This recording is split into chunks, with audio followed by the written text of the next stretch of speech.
ए संसार रे समस्ते चाहती धनी होगापाई, समस्ते चाहती सक्सेस पाइबापाई, हेले तांको मनरे एते खराब चिंताधारा थाए कि से खराब चिंताधारा पाई जीवन रे सक्सेस हेबा तो दूरर कथा ठीक से आग को बढ़ती भी नहीं। तेबे मो वीडियो देखुवा भाई मानकू मु केवल यही 5टी जिनिस जणाकू चाहूँगी। आपण यही 5टी कथा को आपण मुंडर उठाई फिंगी दिंतु। यह द्वारा तुम्हें निश्चय अनुभव कर कि केवल 30 दिन भितर तुम्हें सक्सेस रास्ता पाई सारिछ, तुम्हें तुम मार्ग को जानी पारिछ। कारण यही 5टी जिनिस, यही 5टी कारण मनुष्य को सक्सेस पाइबार अटकाई थाए, मनुष्य को सफल पाइबा को देई न थाए। तेबे आसंतु जानिबा गौतम बुद्धଙ୍କ द्वारा कहा जाइथिबा यही 5टी जिनिस कौन। प्रथम कारणटी हेउछि आमको आम मनरू यह बाहर करदेवाक पड़ो कि लोके कौन भाविबे। बहुत थर आमे आम पाई जो काम करिथाउ आमको से काम बहुत भल लगिथाए, किंतु से काम आम समाज आम लोक मानकु भल लागि न थाए। से काम करी आमे जदि धनी हेउछु किबा से काम करी जदि आम परिवार चालुछि ताले से काम को लोक माने देखि सही पारंती नाही। से भाबंती कि ए काम करो नाही, ए काम को छाड़ी दियो, किंतु यह भाविबा भूल। आमे लोक मानक आशारे रहिबा उचित नुहे। कारण लोक माने से गछ को पथर मारी थांती जेउ गछ तांकु फल देई थाए, जेउ गछ तांकु फल देई न थाए से गछ को सेमाने किछि भी करि न थांती। सेपरि आमको आम जीवन रे सफल हेबाकू हेले, आमर काम रे आमको आगको बढ़ियाकू हेले आमको एई प्रथम कथाटी भूलियाकू पड़िबो कि लोके कोन भाबिबे, लोके आम विषय कौन कहिबे, लोके आम चिंताधारा विषय कौन भाविबे। ना, तुमको जीवन रे एई लोके कौन कहिबे चिंताधारा को सबु दिन पई दूर करिया को पड़िबो। ताहले जाय कि तुम निश्चय अनुभव करि परिबो कि तुमे आगको बढ़ुछ। एहा पर द्वितीय कारणटी हेउछि जेउ कथा को तुम जीवन रे केबे भी कहिबा उचित नुहे, से हेला मो द्वारा एई काम हबो नाही। एई भावना जिए भी रखुछि तार जीवन रे केबे भी आगको बढ़ी परिबो नाही। से छोट छुआ हो, से बड़ व्यक्ति हो, किंबा से जने महापुरुष भी हो, जदि तुमे तुम जीवन रे मो द्वारा हेबनी एई शब्द को तुम जीवन रे केबे भी प्रयोग करिबो नाही, तेबे तुमे एहा निश्चय अनुभव करि परिबो कि से कठिन रु कठिन काम हेले मध्य तुमे किछि ना किछि सेथिरे सफल होई परिबो। जदि तुमे प्रथमरु कहिदेबो मो द्वारा एहा हबो नाही, ताहाले हेउथिबा काम मध्य तुम द्वारा हेबो नाही। तेणु भगवान बुद्धଙ୍କ कहिबा अनुसार जीवन रे केबे भी मो द्वारा हेबो नाही कथा को बा एई शब्द को प्रयोग करिबा कथा नुहे।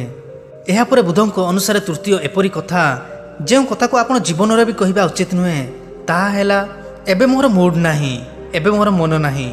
एई कथा को तुम जीवन रो सबुदिन पई हजेबा को पड़िबो।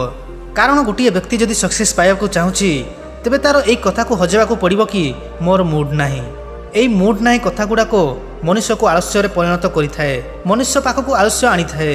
जदि तुम कोनोसी भी काम रे मोर मूड नाही बोली कहिबो तेबे तुम जीवन रे केबे भी सफल होई परिबो नाही। तुमर एई मूड नाही कथाटी तुमर समस्त जरूरी काम रे अभ्यास रे परिणत होई जिवो। तेणु जीवन रे केबे भी कहिबो नाही कि मोर मूड नाही, सबु बेले चेष्टा करिवो से काम को समाधान करिया पई। एहा परे चतुर्थ कारणटी हेउछि अधिकरु अधिक गरीब लोक माने एही कारण कही निजको तळकु ठेली थांती। से कारणटी हेला निजे निजको कहंती कि मोर भाग्य ही खराब। एही मोर भाग्य ही खराब वाक्यटी मनुष्य को जेते उच्चर थिले मध्य ताकु तळकु आनी थाए। कारण मनुष्य निजर भाग्य निजे गढ़ी थाए। तुमे जदि प्रकृତରେ संधान करी ठीक भाव जानिबो ताले निश्चय बुझी पारिबो कि मनुष्य निजर भाग्य को निजे गढ़ी थाए, ना कि अन्य केही।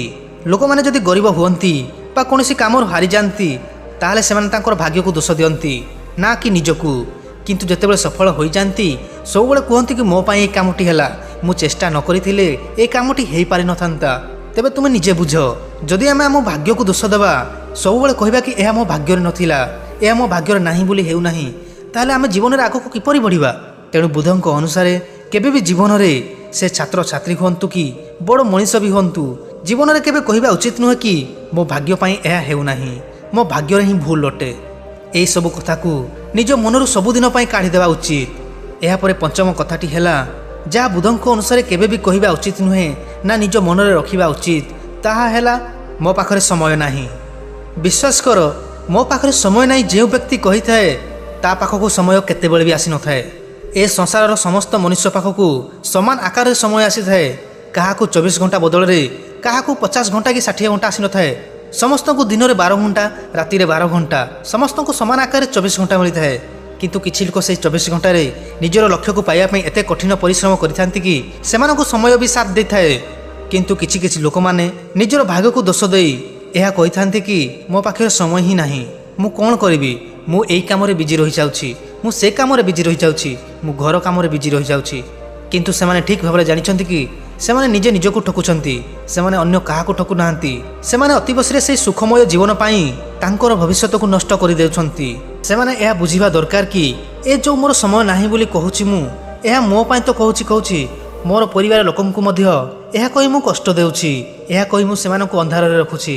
ତେଣୁ ମନୁଷ୍ୟକୁ ଜୀବନରେ ଆଗକୁ ବଢ଼ିବା ପାଇଁ, ମନୁଷ୍ୟ ତା'ର କାମରେ ସଫଳ ହେବା ପାଇଁ ଏହା କହିବା ଉଚିତ କି ମୋ ପାଖରେ ଯଥେଷ୍ଟ ସମୟ ଅଛି, ମୁଁ କିଛି ତ ଚେଷ୍ଟା କରିପାରିବି। କିନ୍ତୁ ଅସଫଳ ବ୍ୟକ୍ତିମାନେ କ'ଣ କହନ୍ତି? ମୋ ପାଖରେ କୌଣସି ସମୟ ନାହିଁ। ଭାଇମାନେ, ତୁମକୁ ଏ ଜୀବନରେ ଆଗକୁ ବଢ଼ିବା ପାଇଁ ହେଲେ ଏଇ 5ଟି କଥାକୁ ତୁମ ମନରୁ ଫିଙ୍ଗିବାକୁ ପଡ଼ିବ, ତୁମ ମନରୁ କାଢ଼ିବାକୁ ପଡ଼ିବ। ନହେଲେ ମୁଁ ଗ୍ୟାରେଣ୍ଟି ଦେଇ କହୁଛି ତୁମ ଜୀବନର ଲକ୍ଷ୍ୟକୁ ତୁମେ କେବେ ପାଇପାରିବ ନାହିଁ। ତୁମ ଜୀବନର ଲକ୍ଷ୍ୟ କ'ଣ? ତୁମ ପରିବାରର ଲକ୍ଷ୍ୟ ମଧ୍ୟ ସଫଳ ହେବ ନାହିଁ। କାରଣ ତୁମ ଯଦି ଏହିପରି ଲକ୍ଷ୍ୟ ଗଢ଼ିବ ତାହେଲେ ତୁମ ପରିବାରର ଲୋକମାନେ ମଧ୍ୟ ଏହିପରି ଲକ୍ଷ୍ୟକୁ ଗଢ଼ିବେ। ତେଣୁ ଜୀବନରେ ଆଗକୁ ବଢ଼ିବା ପାଇଁ ତୁମ ମସ୍ତିଷ୍କରୁ ଏଇ 5ଟି କଥାକୁ ଫିଙ୍ଗି ଦିଅ।